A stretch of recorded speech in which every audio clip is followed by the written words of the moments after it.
all heard of Corey Feldman, the star of Stand By Me, Bad News Bears, it goes on, and Corey Haim, starring in Lost Boys, a whole list of famous movies. But now Corey Feldman is publicly saying he will not rest until his, quote, promise to Corey Haim is fulfilled. He is seemingly on a crusade, and I'm talking about the star of Goonies, now 46, Corey Feldman, in a very revealing statement, claims he is crusading to expose alleged sex abuse in Hollywood. And he claims he's speaking out on behalf also of his friend Corey Haim. Listen. Enough is enough. He will kill me. People need to know the truth. Corey Feldman has been very outspoken in recent months about the sexual abuse that he says he and many others growing up in Hollywood endured, including best friend Corey Haim. Corey asked me to make sure that if he died before me, that his story was told. And I am doing exactly that. That is from E! News Online. With me right now is someone who disagrees vehemently with Corey Feldman. Right now, joining me is the mother of Corey Haim. Judy Haim is joining us. Judy, thank you for being with us. First of all, I cannot imagine the grief and the pain that you went through when you lost your son, Corey Haim. And I know you still feel that loss every single day. And now to have Corey Feldman, as he says, honoring a promise he made to your son to expose sex abuse. What do you make of it, Judy? Well, I have everything in kind of writing. What I make of it, it's all full of crap, and it goes back to the reality show. On the reality show, on the two Coreys, if you go and have a good look and you really pay attention to the second season of the two Coreys, you will find that my son threw both of them, Corey Feldman and his wife, from his house. They did not like each other at all. They were in odds with each other for a very long time. People need to really watch the reality show very carefully, because Corey Feldman sent me an email this year saying like this. And we did go to his house after the show was done because my son wanted to go and buy his son Zen a toy. So we went over there, and he said like this, and this was right after the second season, and he said, Corey asked me to tell his story. The night you guys came over to the house, and Susie made you dinner, and after the show, and we all made up. He asked me to do it because he lived his life in fear, and he said, tell my whole story and why I am the way I am. And I just kept reading it, and I'm going, he claims, yeah, I remember going to his house. I was there. His assistant, Dre, happened to be there, so I called Dre, and I said, Dre, do you remember them taking off from the living room? Do you remember them going somewhere else? Do you remember my son ever telling Corey Feldman, of all people, to write his life story right after the second season of the reality show, after he didn't want to have anything to do with them whatsoever? That doesn't sound like my son, and he never said anything like that. Now, he's saying it to everybody. This is the biggest lie that Corey Feldman is saying to everybody, that my son told him to tell his life story. The timing is absolutely impossible, and at this point, I want proof. I want proof that my son signed something or said something, because he got away with this life for way too long. And this is how he's raising money, from his campaign, saying, don't worry, soon we're going to find out who Corey Haim's abuser is. But people don't seem to remember that on the two Coreys, my son told me one day that he's had enough of them pointing fingers at him regarding drugs, and everybody knows My son said it to the world that he's on prescription drugs.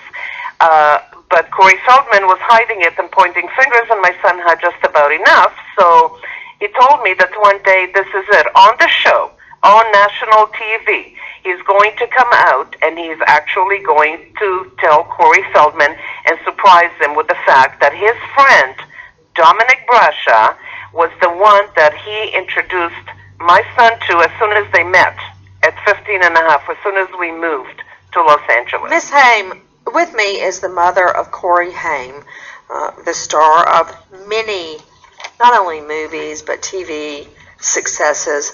And we were talking about allegations made by Corey Feldman. Feldman claims that he is telling the story of Haim's sex abuse, molestation as a child, that he never got to tell. Leigh Egan with me, investigative reporter with crimeonline.com. Leigh, Feldman is going from one show to the next, making these claims of alleged sex molestation that occurred to Corey Haim when he was a child.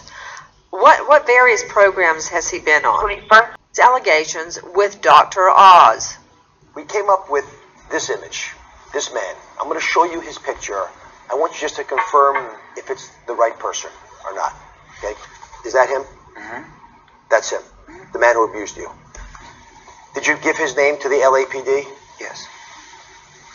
Can I share his name with America? I just don't want, again, I don't have legal representation yet. Then let me, as the host of the show, try to reciprocate some of your braveness by sharing the name myself. Okay. The man whose picture I just showed to Corey, his name is Alfie Hoffman. What does that name mean to you? Well, he was the guy who ran Alfie's Soda Pop Club. And I met him when I was 12 years old. He came to my house to pick me up in his car. And I had heard rumors that he threw the coolest parties in town, and he was very connected. And he was the son of Bobby Hoffman, who was the top casting director at the time for one of the major studios. That studio ran many of the hit shows that were on TV at the time, from Happy Days to Laverne and Shirley to Mork and Mindy. All the top shows, and many of the shows that I guest appeared on as a kid, because I went from one show to the next to the next. So when you got an invite to go to Bobby Hoffman's private party, this was a very big thing. And the fact that his son was coming to pick me up himself was also a very big thing. And my mom ushered me into the car and said, "Go have fun."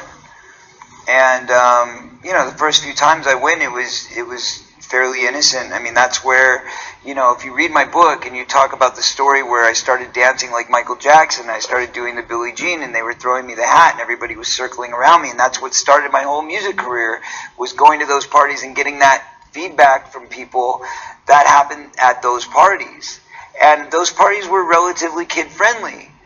But interestingly, that's where I met the guy that ended up molesting Haim. That's where there was a bunch of these guys. They were all hanging out together at these parties. And the thing is, there weren't a lot of parents.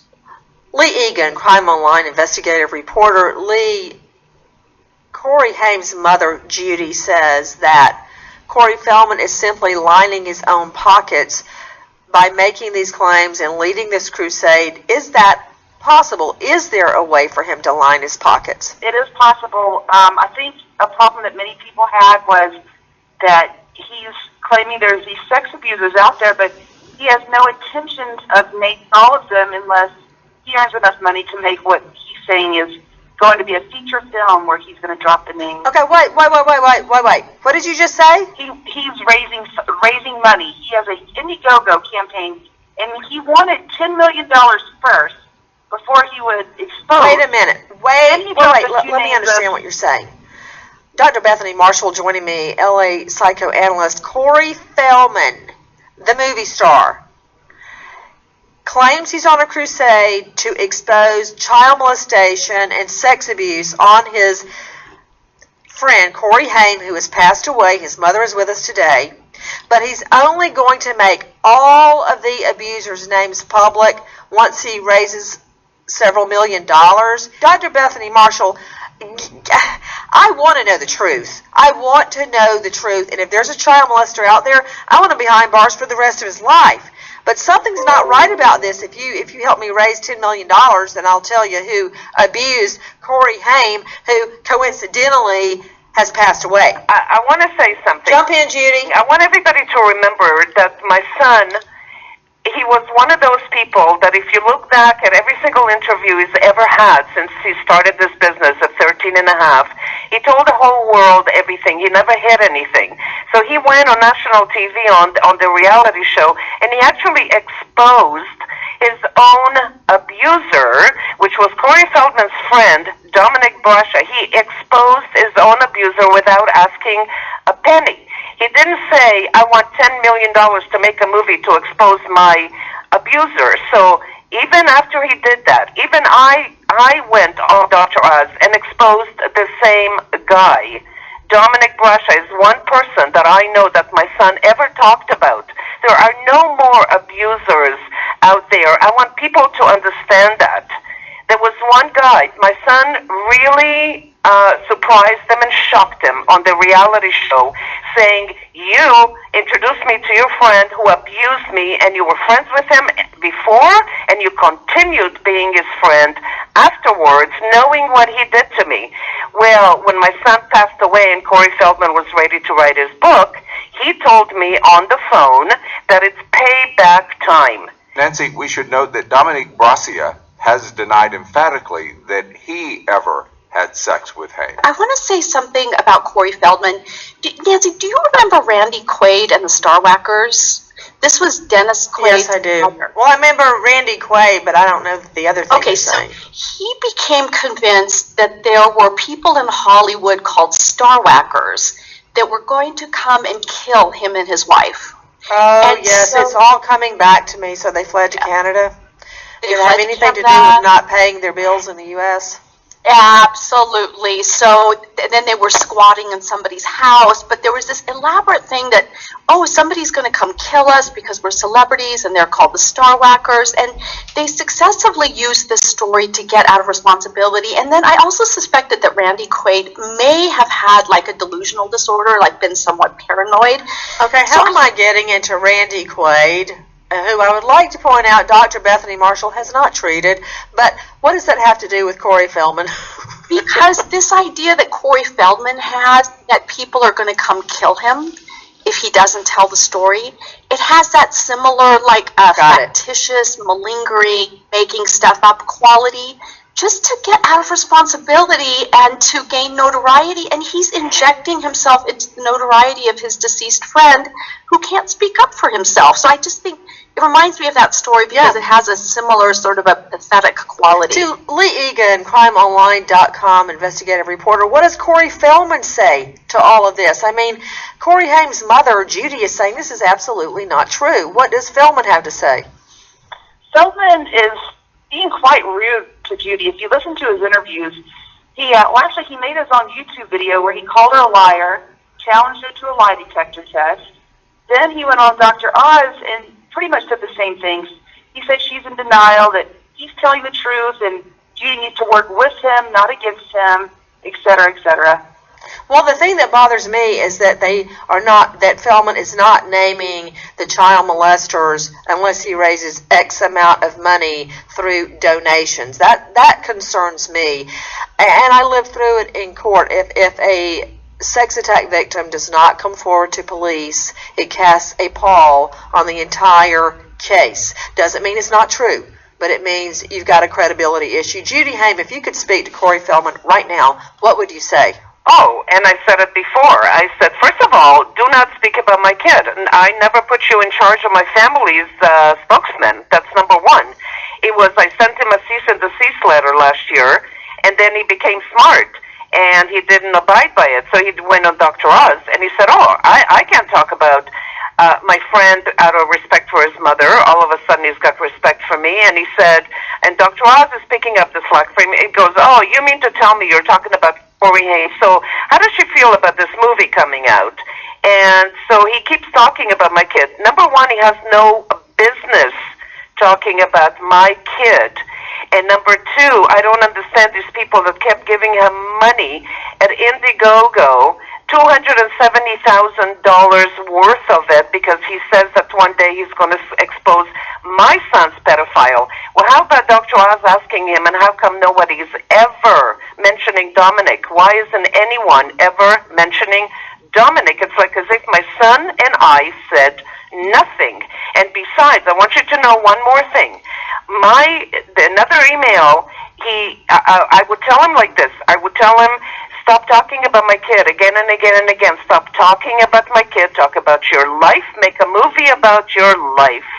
And leave my family alone. He's done enough damage to my son with this movie, A Tale of Two Coreys. He was trying very desperately to rewrite my son's life history. That's what he was doing. All these people, executive producers that were involved in this movie, did everything wrong. Nothing in this movie has anything to do with my son, okay? So I want you to know that I had cancer in 2009, okay? And my son was there every step of the way, every doctor, everything, throughout the whole thing. Corey Feldman sends me an email, and he goes like this: I can help you if you would only stop this insanity and remember the conversation we had right before I did the book. So unless the chemo your brain, you know that I'm speaking the truth. In other words, he's blaming the chemo. He's trying to put words in my mouth. Okay, he just gets upset when I don't agree with him. There's nothing to agree with. And now he's telling me, I wonder if all the cancer patients are going to really like this one. The chemo screwed up with my head, so I don't remember anything? With me is Judy Haim, the mother of Corey Haim, the movie and TV star. Also with me, Leigh Egan, Crime Online investigative reporter, and Dr. Bethany Marshall. In addition to Judy Haim, joining us now is a very close friend of Corey Haim, Greg Harrison.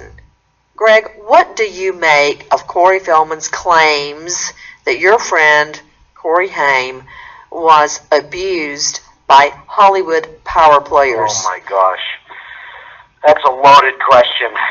First of all, I mean, you know, everyone comes and is attacking, and it's like a witch hunt. And where's the original sin? The original sin is a book that was written without the approval, the legal approval, the moral approval, or even a simple blessing. And to me, it's very clear that there's an agenda to rewrite history. Their relationship was tumultuous, so we have heard on the phone and in other forms, you know, payback is, you know, it's revenge time. And what we're seeing played out is that payback. And the incitation of, like,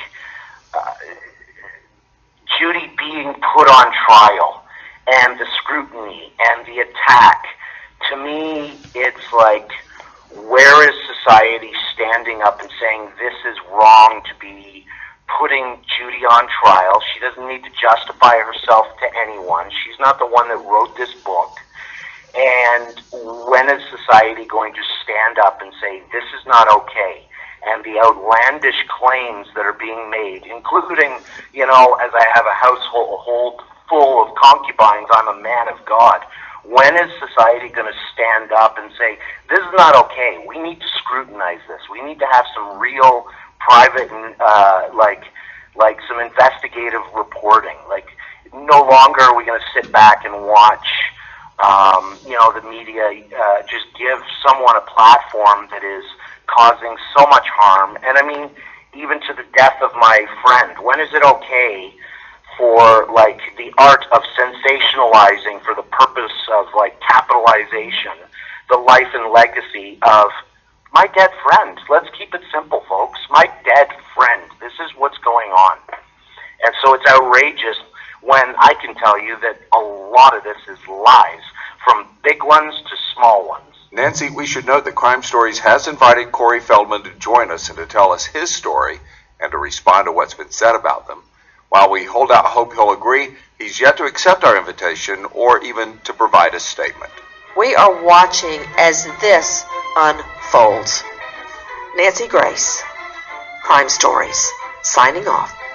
Goodbye, friend.